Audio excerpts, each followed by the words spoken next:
What is going on, ladies and gentlemen? Thank you guys for joining me for another video. It is Wednesday, which means I have quarterbacks, kickers, and later on I have running backs as well in a separate video coming at you. Before we get into all of the stats, information, and fun, I'm gonna do something a little bit different. We're gonna start this one off with story time, and trust me and hang in with me for it because there is a reason for it at the end. So going into week 12, I was in a very tight situation in my personal league. It's a league I've been the commissioner for almost a decade. A lot of guys that I've known pretty much my entire life. I was in against my rival in a must-win situation. 5-6, 8-team league, top 4 teams make the playoffs, really deep rosters. Okay, that's out of the way. So every time I play this gentleman, it's a tough fight. Always comes down to the wire. So I already knew going in that was probably going to be the case. We were both projected to be within 1 or 2 points of each other. Start the week off picking up the Chiefs defense. Now, I didn't know at the time Matthew Stafford was going to be out, but I had an inkling. That turned out great. And just because I knew he needed a defense, I took his Miami Dolphins. He is a Dolphins fan as well. So I knew if they were available, he needed one, he was going to grab them. Now, fast forward. He's got a 40-point deficit to overcome. I had a bunch of players do really well. Kyler Murray did his thing. T. Higgins showed up for me. And Austin Eckler always balls. So I was in really good shape. However, he happened to have Josh Jacobs. So when he busted that 86-yard touchdown in overtime, things turned pretty quickly. I went from being projected to be a 93% victor to about 70-30. Still good odds. He's got Aaron Jones going in Sunday night game, and he's down by 20 points. Like my chances in it. Now, things did not start out well for me. Aaron Jones catches that touchdown, a long one in the back of the end zone, also broke a couple big runs. So I think he needed about 5, maybe 6 points after halftime to be able to pull it out. Did not look good for me. Went home, spent some time with the wife and the son. Did not check the scores because I had already conceded that this one is over. Now, playing Xbox with my brothers later on, they let me know that I should check the scores, and lo and behold, a miracle. Win by 2.5 points. Now, the reason that I even bring this up is to, number one, awesome story. Gotta love those victories from the jaws of defeat. But number two, every decision you make matters. Had I not picked up that Dolphins defense from him, he ended up starting the Chicago Bears, who gave him a negative point. Miami got 22.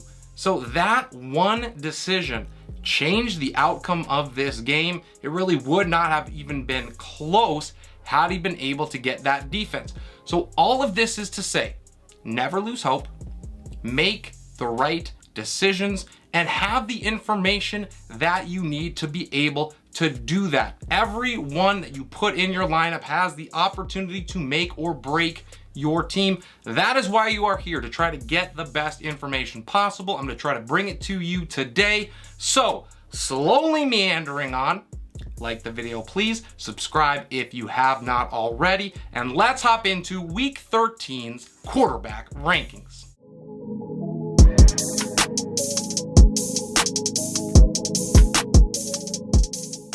Going to start this week off with a brand new number one. I think it is the first time this season he has been at the top of the mountain. It is Justin Herbert in a road matchup with the Vegas Raiders. He has turned the corner, and it is all systems, besides Mike Williams, of course, go from here on out. I think Herbie lights up this Vegas defense. They're surrendering over 21 points a game to signal callers. That is second most in the league. I like his chances for a big game. In at number 2 is Patrick Mahomes. He had his streak of 7 consecutive games with multiple touchdown passes snapped last week but he still has one going with 6 straight 300-yard performances, so it is not all bad in Big Red. This game, I think, has the makings of a shootout, and Mahomes rarely underdelivers under those circumstances. His counterpart on the other side of the field is Joe Burrow. In at 3, he is going to face off against Patty, and I think he has a great chance at matching him throw for throw, especially with the great news for owners that Ja'Marr Chase is trending towards playing for real this time. An added bonus is that the Chiefs allowed 2 passing tutties per game, as if you needed another reason to start him. Into tier 2, Josh Allen starts it off. He righted the ship last week as the overall quarterback 1, but he faces a really tough Patriots defense, and he has to go into Foxborough to do it. I think that slows him down a little bit. New England has allowed under 400 yards passing over its last 2 games, so temper expectations. To round out my top 5, I have Jalen Hurts, who was playing on another level on Sunday night against the Pack. He rushed for 100 yards in the first half, and he broke Michael Vick's Eagle record for rushing yardage by a quarterback. The Titans are susceptible through the air. They allow the 3rd most passing yards on the season, so we are probably going to see the other side of his game in this one. Into tier 3, and Lamar Jackson leads it off. He had a really rough day in the air against the Jags. He completed just half of his attempts. That was his worst completion percentage of the season. With Denver on deck, I think there is a real reason to be concerned here. The Broncos allow just over 12 points a game. That is 2nd best in the NFL, but I believe that Jackson is going to respond after last week's loss and find a way to produce nonetheless. Tua Tagovailoa is next at number 7. He absolutely dominated Houston, threw for nearly 300 yards in the first half before Miami finally, mercifully throttled it down by halftime. San Francisco is going to be Tua's biggest test of this season, and I can see him struggling some early on as he adapts to it. However, Miami's offense is too fast. They are too good to be held down all game long, so while the numbers may not pop like they did last week, I think they will more than suffice. Deshaun Watson makes his appearance for the first time in 2022. He gets Houston on the road and is in at number 8. He makes that long-awaited return to the field after nearly a 2-year layoff, and while I believe there is going to be rust, because how couldn't there be, he is still going to have a softer landing against his former team than basically he could have hoped for in 1,000 generations. Watson is going to be eager to showcase the skills that made him such a coveted quarterback in the offseason, and I think he does so in spectacular fashion. Trevor Lawrence is up next. He is at 9. He finally has made it into my top 10 after flirting with it multiple times during the season. No one allows more points per game to the position than the Lions, and Lawrence has been on fire in his last 6 games. He's posted 5 quarterback 1 finishes in that time. The injury to Travis Etienne does not look serious, so I think he helps Lawrence keep the balance. At the top of tier number 4, and in at number 10 is Dak Prescott, who struggled a bit against the Giants. He threw 2 picks for the 2nd time over his last 3 games. Indy is really tough to beat through the air. I think that means the Cowboys keep it on the ground as much as possible, and that lowers Dak's ceiling. Jimmy Garoppolo is up next at number 11. I think he has to air it out plenty in this game against Miami, trying to keep up with one of the best offenses in the league. When we also consider the injury to Elijah Mitchell, the knee irritation that CMC is experiencing, and Miami's 29th ranked defense against quarterbacks, the upside here is massive. My last quarterback 1 in week 13 is Geno Smith. He traveled to LA to take on the Rams. He continues to keep it rolling. He posted his 3rd straight quarterback 1 finish in a row. He did that against the Raiders, and now he gets the Rams, who are likely to slow him down, but I bet that they focus much more on that Kenneth Walker beast in the backfield. Since DK Metcalf and Tyler Lockett are playing excellent football, helping out their quarterback on the outside, I think they are too much for the Rams to deal with. Into tier 5, Tom Brady is my maybe not so lucky number 13. He gets New Orleans, and he really has not been able to figure out the Saints over the course of his career. He struggled mightily against them in week number 2 when he threw for just 190 yards. However, he does have Chris Godwin back, And Chris Godwin's coming off his best game of the season, so I think this desperate Bucs team finds a way, and they are led by the GOAT. Kirk Cousins is up next. He's at 14. He was not present much against the Patriots, but Kirko Chains made plenty of appearances and propelled himself to a top 10 finish for the first time since back in week 8. The Jets secondary is no joke. They rank 3rd in the league in fewest touchdown passes surrendered, and they're also top 10 in passing yardage allowed. So if Kirko does not come back here, it could be a long day for Minnesota. However, I think the bling comes out for him once again. Derek Carr is in at 15. He's posted back-to-back top 10 finishes for the first time all season, and he's had 9 touchdowns and just 2 picks over his last 4 games. He's got a great chance to keep that momentum up against the Chargers. They allow nearly 18 points a game to the position. To tier 6, Aaron Rodgers leads it off. He has historically owned the Bears, and he traveled to Chicago in this game. And the Bears just got lit up for over 300 yards by a guy that was basically coming in off of the street in Mike White. I think the health concerns for A-Rod are real, but if he plays, I expect solid numbers with upside that we haven't really seen from him in 2022. At 17 is Jared Goff. He gets the Jags, and he finally snapped out of his month-long funk. He threw for 2 scores in a near upset of the Bills on Thanksgiving. With the Jags' 24th ranked quarterback defense up next and a potential first start for first-round pick Jameson Williams, he is set up for success. Marcus Mariota is my next man up at 18. He's averaged under 15 completions per game over his last 4, but that is going to have to change against a terrifying Steelers front. It is possible that he sets his season high in attempts here, but he's going to need more than just passing volume to post his 4th straight top 20 finish. Thankfully, he's got those legs, and I think they help him out once again. Mike White is next at 19. He exploded onto the scene against the Bears, beating an undermanned secondary to post the overall quarterback 6th finish in his first start of the season. Because of this, I think there is rightful optimism for him. But White has done this exact thing in the past, and he has struggled with consistency as well. So if he is hot against Minnesota, he has got a great chance to exploit this defense that just made Mac Jones look like an all-pro. If not, he might fall on his face, so if you're feeling lucky, roll the dice. Daniel Jones rounds out my top 20. He starts the 7th tier. He posted his worst finish against Dallas since week 8, and he could continue to struggle against a Washington team that is playing possessed football right now. If Saquon is able to keep the Giants on schedule, Danny Dimes will be fine, but that is a big if against one of the best run defenses in the league. Pray for the best here and expect something just better than the worst.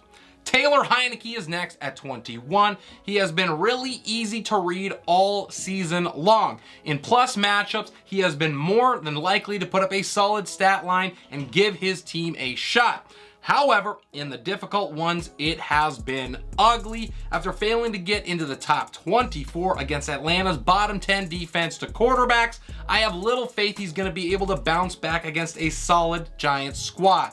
New York allows just over 15 points a game to the position. That is 9th best in the league. At the top of tier 8 is Kenny Pickett, who was efficient against the Colts, but he failed to eclipse the 200-yard barrier in passing yardage for the 3rd time in his last 4 tries. The good thing is, at least his picks have disappeared. This is an excellent matchup, and he should be able to exploit it. But it is hard to buy into a guy who's thrown just 2 touchdown passes over his last 4 games. Matt Ryan is up next at 23. He has now seen his passing yardage go down in 4 straight games, and with Dallas's 5th ranked defense up next, my confidence in him is at an all-time low. It is unlikely that the Colts do anything other than lean on Jonathan Taylor here to try to keep Dallas's high-powered offense on the sidelines. Ryan Tannehill is at 24. He's my last QB2 in week 13. He is probably going to run into the buzzsaw against the Eagles here. No one allows fewer points per game to passers than Philly. And like the other Ryan that we just talked about, this is going to be a King Henry, please run for 150 yards plus and give me a chance type of game for Tanny. The last quarterback on my list is Russell Wilson. He hit a new low against the Panthers last week, finishing as the quarterback 31 with 142 yards passing. Baltimore is going to be fiery coming after their loss, and although this is a great matchup for him, this version of Russ does not seem capable of capitalizing on it. A couple quarterbacks that just missed the cut include Mac Jones against Buffalo, Andy Dalton traveling to Tampa, and Bryce Perkins against Seattle. Before we get into my kickers, great time to remind you, if you are enjoying the content, crush that like button for me. That helps continue to move the channel forward and get it out to people who have not seen it yet. Subscribe to the channel if you haven't already. We are on our way to 1,000. That's the new goal, and you can help us get there. With that out of the way, let's now hop in to kickers.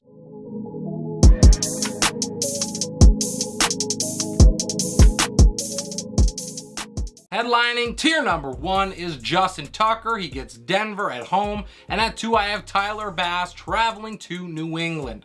Jason Myers is up next at 3. He travels to LA to take on the Rams. And my 4th ranked kicker is Harrison Butker traveling to Cincinnati. He has bounced back after a few off games to post back-to-back top 4 performances. He's hit 7 field goals in the last 2 weeks. There's going to be lots of points in this game against Cincinnati, and no one gives up more points to kickers than the Bengals. To tier 2, Brett Maher leads it off. He gets Indianapolis. And at 6, it is Evan McPherson in that shootout, I believe it is, against Kansas City.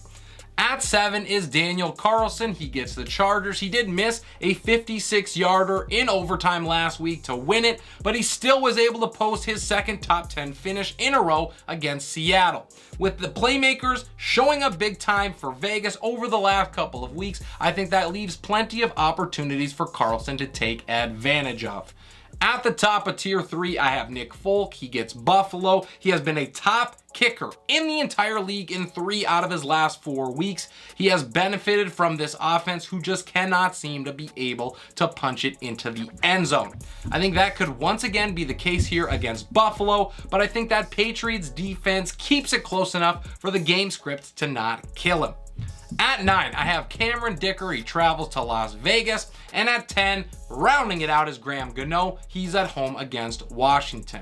Ryan Suckup is up next in a home matchup with New Orleans. And to headline tier 4, it is Greg Zuerlein traveling to Minnesota to take on my Vikings. They allow the 5th most points per game to kickers, and they have struggled stopping offenses basically in general. If week 12 Mike White shows up in this game, Zuerlein is going to have a busy day.